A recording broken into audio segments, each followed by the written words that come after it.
आज हम telecom industry के बारे में डिस्कस करेंगे, जिसमें हम वोडाफोन आइडिया, भारती एयरटेल और रिलायंस जियो ये सारे अलग अलग जो प्लेयर्स हैं उनके बारे में काफ़ी डिटेल में देखेंगे। टेलीकॉम इंडस्ट्री में क्या क्या अलग अलग पैरामीटर्स होते हैं, यानी मार्केट शेयर टोटल कितना है हर एक प्लेयर का, और कौन से प्लेयर ने अपना जो मार्केट शेयर है वो बढ़ाया है और किसका जो मार्केट शेयर है उसमें कम हो गया है। इसके अलावा आरपू क्या है, यानी एवरेज रेवेन्यू पर यूनिट क्या होता है, इसके भी डिटेल्स देखेंगे।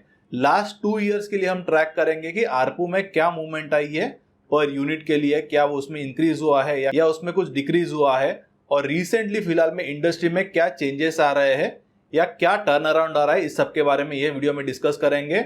हर एक जो प्लेयर है, यानी रिलायंस जियो या भारती एयरटेल या वोडाफोन आइडिया, इनकी प्रॉफिटेबिलिटी कैसी है, इसके अलावा डेट कितना है हर एक के पास, एजीआर के क्या ड्यूज है, ये सब के बारे में ये वीडियो में काफी डिटेल में डिस्कस करेंगे। तो यदि आपने चैनल को सब्सक्राइब नहीं किया होगा तो जरूर चैनल को सब्सक्राइब कर लीजिए, क्योंकि यही चैनल पे आपको काफी डिटेल में फंडामेंटल एनालिसिस मिलेंगे। इसके अलावा टेक्निकल एनालिसिस और जो क्वार्टरली के रिजल्ट्स होते हैं इसके बारे में हम काफी डिटेल में डिस्कस करते हैं। तो अभी हम टेलीकॉम इंडस्ट्री के डिटेल देखते हैं और ये जो अलग अलग प्लेयर्स है उसके बारे में और जानकारी लेते हैं। हम पहले मार्केट शेयर से शुरू करेंगे। तो मार्केट शेयर यानी अलग अलग ये जो प्लेयर्स है, जियो हो गया, एयरटेल है, या इसके अलावा वोडाफोन है और बाकी अदर्स में आ जाते हैं जिसमें BSNL भी है।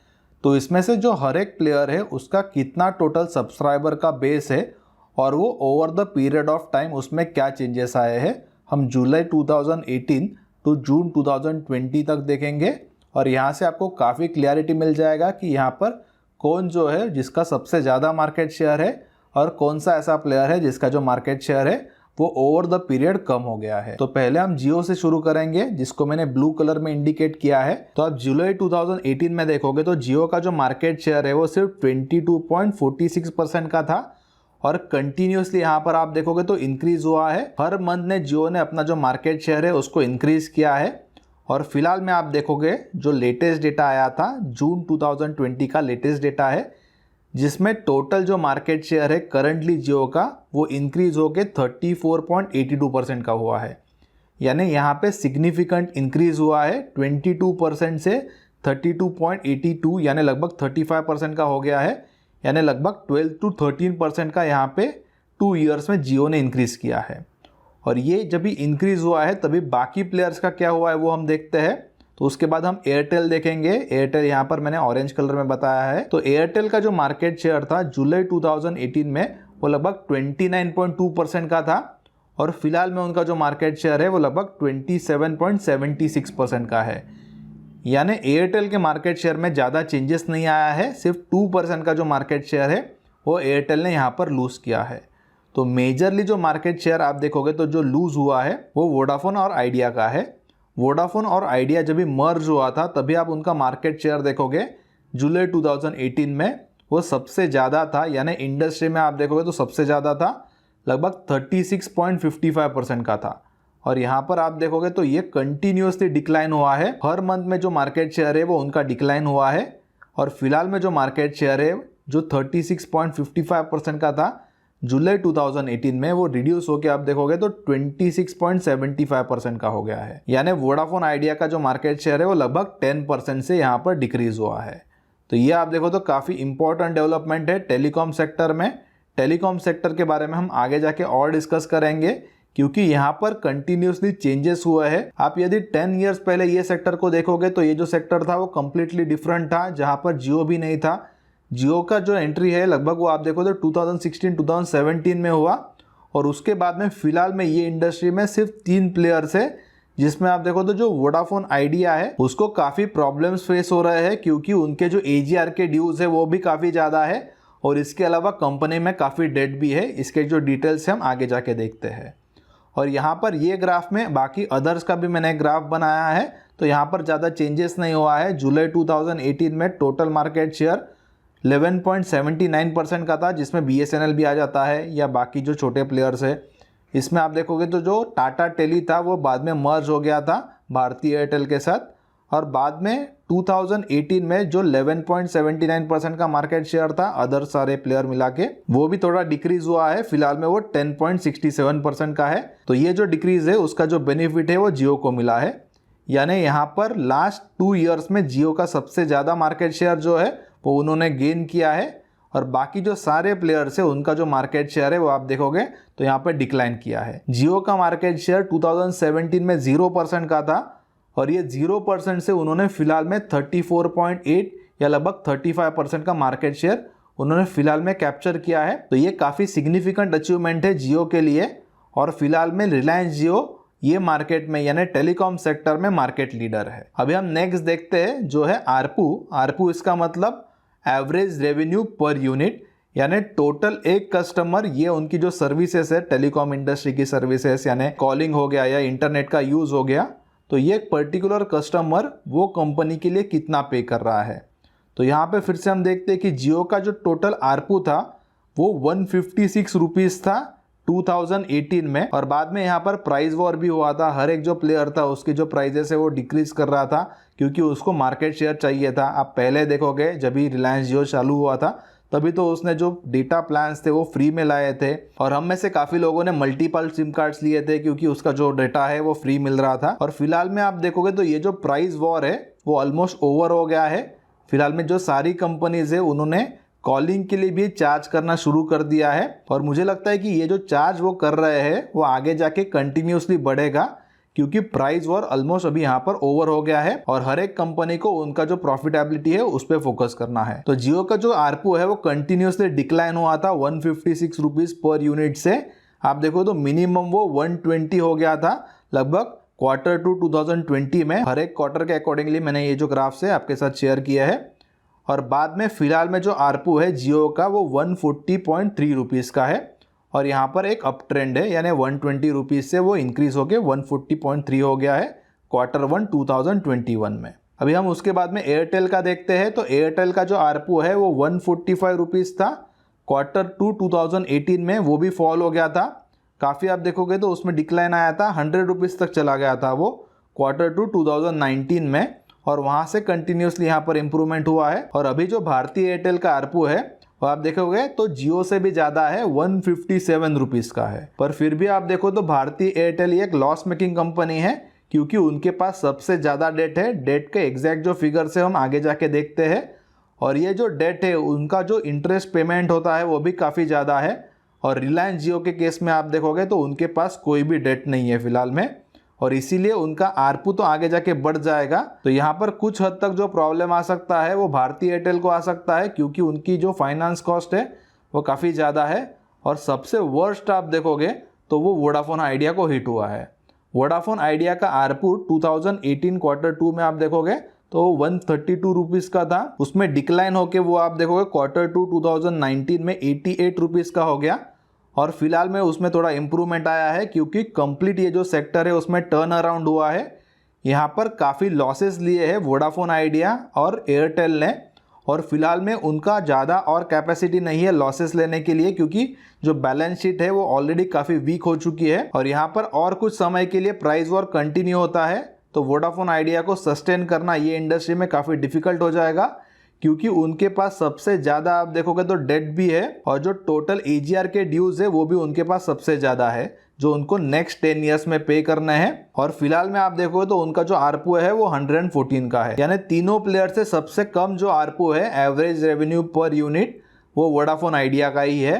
और मार्केट शेयर भी आप देखोगे तो कंटिन्यूसली डिक्लाइन हुआ है वोडाफोन आइडिया का, और फिलहाल में भी सबसे कम जो मार्केट शेयर है वो वोडाफोन आइडिया का ही है। तो यहाँ पर काफ़ी स्ट्रेस में है वो कंपनी, इसीलिए उसका जो इम्पैक्ट है वो शेयर प्राइस में भी आया है। और हमेशा ये याद रखना कि लॉन्ग टर्म में शेयर प्राइस अर्निंग को ही फॉलो करता है। बिजनेस में यदि अर्निंग नहीं आती यानी कोई प्रॉफिट नहीं वो पोस्ट करता लॉन्ग टर्म में, तो यहाँ पे आप देखो तो उसकी जो प्राइस है वो भी कंटिन्यूसली आपको डिक्लाइन होती नजर आएगी। तो वेल्थ क्रिएशन के लिए प्रॉफिटेबिलिटी काफी इंपॉर्टेंट है और आपको प्रॉफिटेबल बिजनेस ही खरीदने चाहिए और उनको आपको एक रीजनेबल प्राइस भी देना चाहिए। सपोज आप अच्छे क्वालिटी के बिजनेसेस को ओवर पे करते हो यानी हायर वैल्यूएशन पे करते हो तो आपका जो टोटल कंपाउंडिंग का रेट होगा ग्रोथ का वो काफी कम हो जाएगा। इसीलिए आपको अच्छे क्वालिटी के बिजनेस एक फेयर प्राइस में खरीदने चाहिए। तो अभी हम आगे जाके देखते हैं कि टेलीकॉम इंडस्ट्री एक अच्छा क्वालिटी का बिजनेस है या नहीं, क्योंकि टेलीकॉम इंडस्ट्री में काफ़ी ज़्यादा कैपेक्स भी लगता है। क्योंकि पहले हम 2G यूज़ करते थे, उसके बाद में हमने 3G में स्विच किया, 3G से 4G हो गया और 4G से अभी आप देखोगे तो कुछ मंथ्स में 5G भी आ जाएगा। तो ये जो ट्रांजिशन हो रहा है 2G टू 4G या उसके आगे 5G, तो यहाँ पर हर एक जो टेलीकॉम कंपनी है उसको कैपेक्स करना पड़ता है, उनकी जो टेक्नोलॉजी उसको इम्प्रूव करना होता है।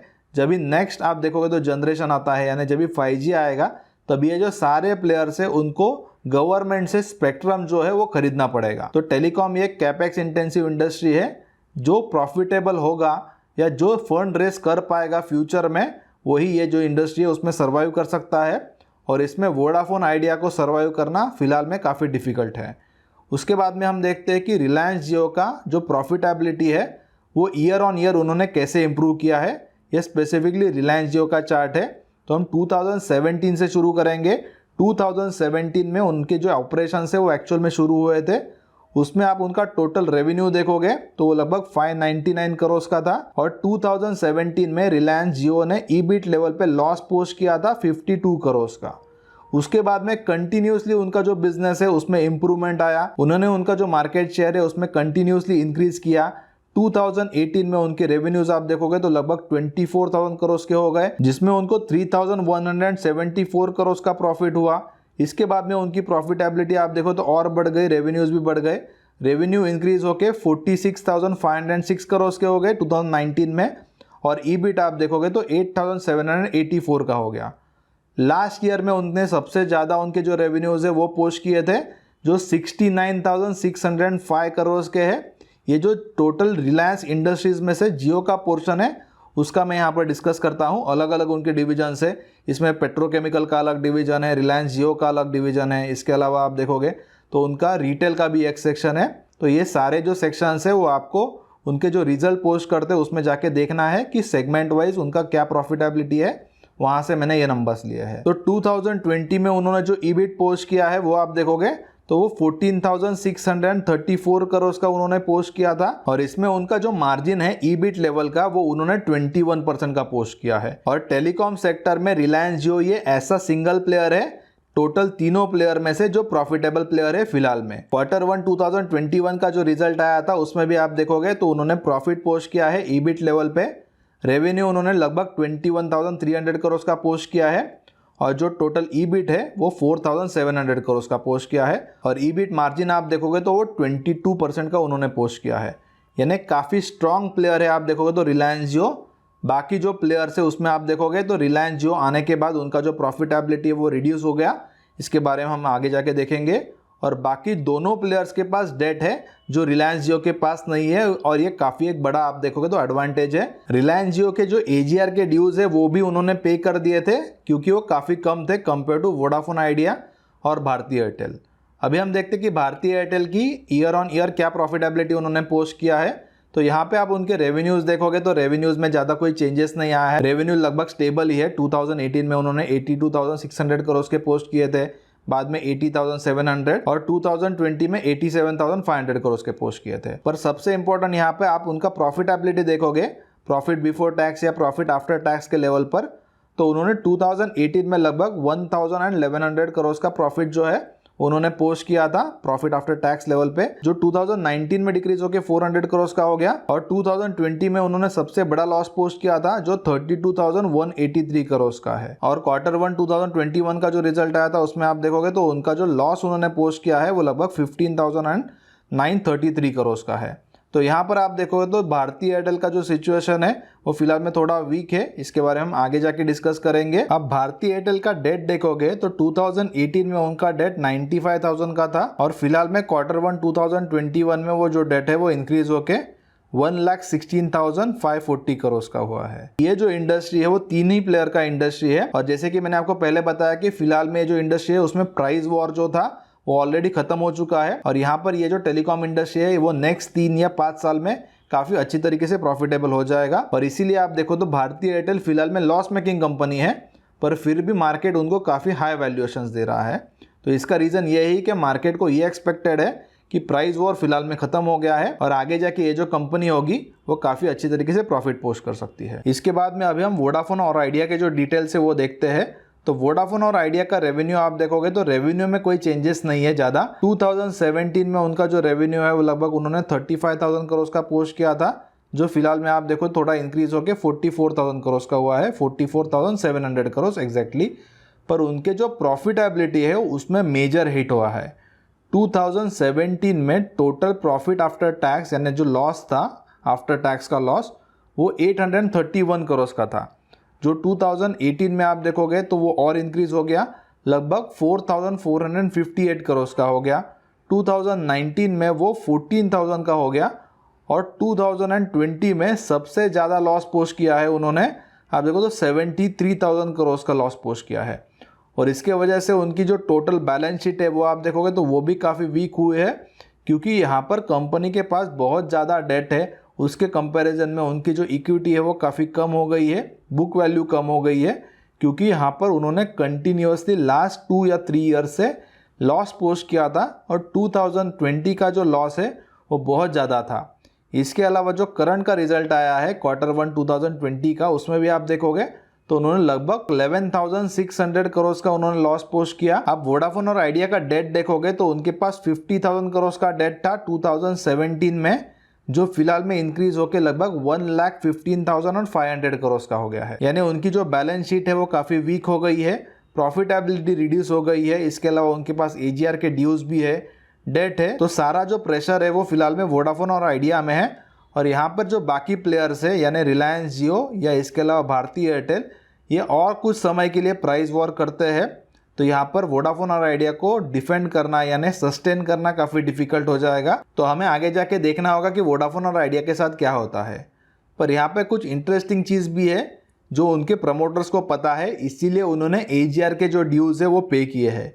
यदि उनको ये पता है कि कंपनी बैंकरप्ट हो जाएगी, ये सेक्टर में अभी वो प्रॉफिट नहीं कर पाते, तो कंपनी पहले ही बैंकरप्सी डिक्लेयर कर सकती थी, पर उन्होंने नहीं किया। तो उसके कुछ रीजन से, इसके जो डिटेल्स है अभी हम देखते हैं। तो जैसे कि आप यहाँ पे देख सकते हो, करंटली इंडिया में जो ARPU है यानी एवरेज रेवेन्यू पर यूनिट, तो उसमें आप देखोगे तो वो 2016 में लगभग $3.06 था और वो 2020 मार्च में आप देखोगे तो रिड्यूस हो गए सिर्फ $0.14 हो गया, क्योंकि मोस्टली ये जो डेटा है वो हम फ्री में कंज्यूम करते थे।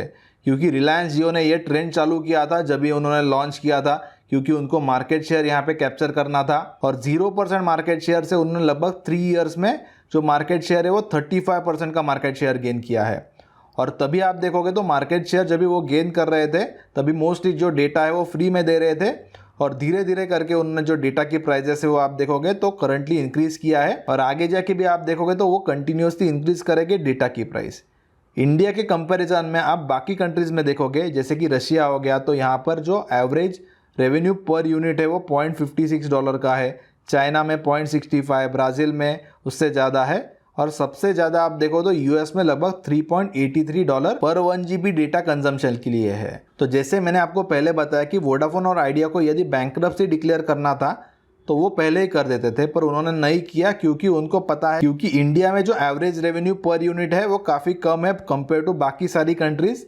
सिर्फ $0.14 है पर 1 GB कंजम्पशन के लिए, और वही यूएस में आप देखोगे तो वो $3.83 का है। और जो प्राइस वॉर है जो जियो ने शुरू किया था फ्री डेटा प्रोवाइड करके, वो आप देखोगे तो फिलहाल में एंड होता हुआ नजर आ रहा है, और कंप्लीट जो इंडस्ट्री है टेलीकॉम इंडस्ट्री, इसका जो ARPU है वो इंक्रीज होता हुआ नजर आ रहा है। तो यहाँ पर सपोज वोडाफोन और आइडिया सस्टेन करता है, यानी कुछ वो एक्सटर्नल फंड रेजिंग करते हैं, या जो वोडाफोन है वो कुछ इन्वेस्टमेंट करता है यहाँ पर इंडियन बिजनेस में, तो मे बी वो लॉन्ग टर्म के लिए यहाँ पर सस्टेन हो सकते हैं। सिर्फ सस्टेन होना यहाँ पर इंपॉर्टेंट नहीं है, क्योंकि ये इंडस्ट्री में कंटिन्यूस कैपेक्स लगता है। जैसे जैसे नई टेक्नोलॉजी आती जाएगी, 4G to 5G होगा, उनको काफ़ी हेवी कैपेक्स करना पड़ेगा, अलग अलग जो टावर्स है उसमें उनको इन्वेस्ट करना पड़ेगा। इसके अलावा आप देखोगे तो उनको टेक्नोलॉजी में इंप्रूवमेंट करना पड़ेगा, स्पेक्ट्रम की अलग फीस आप देखोगे तो वो उनको गवर्नमेंट को पे करनी है। इसके अलावा AGR के ड्यूज है, उनकी डेट है, तो वोडाफोन और आइडिया के लिए वो इतना इजी नहीं होगा। भारती एयरटेल यहाँ पर सर्वाइव कर जाएगा, क्योंकि उनकी जो बैलेंस शीट है वो काफी बेटर है कंपेयर टू वोडाफोन और आइडिया। उन्होंने बीच में कुछ फंड रेजिंग भी किया था, जिसको उनको काफी अच्छा रिस्पॉन्स भी मिला था। तो यदि आपको टेलीकॉम इंडस्ट्री में इन्वेस्ट करना है तो रिलायंस जियो काफी स्टेबल प्लेयर है, एक ही ऐसा जो प्लेयर है वो फिलहाल में प्रॉफिटेबल है, और मुझे लगता है कि आने वाले कुछ सालों में उनकी जो प्रॉफिटेबिलिटी है वो काफ़ी इंक्रीज कर लेंगे।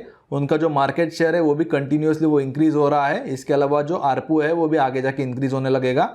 तो उनका जो टोटल ओवरऑल प्रॉफिटेबिलिटी हो जाएगा मुझे लगता है वो सिग्निफिकेंटली इंक्रीज हो सकता है, क्योंकि इंडिया की जो पॉपुलेशन है वो बहुत ज़्यादा है। इसके अलावा जो आप देखोगे जो पेनिट्रेशन है वो मोबाइल्स का वो आगे जाके और बढ़ रहा है, यानी नए नए जो लोग हैं वो मोबाइल का खरीद रहे हैं। इसके अलावा जो डेटा का कंजम्पशन है वो भी आगे जाके बढ़ने वाला है। तो रिलायंस जियो मुझे लगता है कि यहाँ पर बेस्ट प्लेयर है।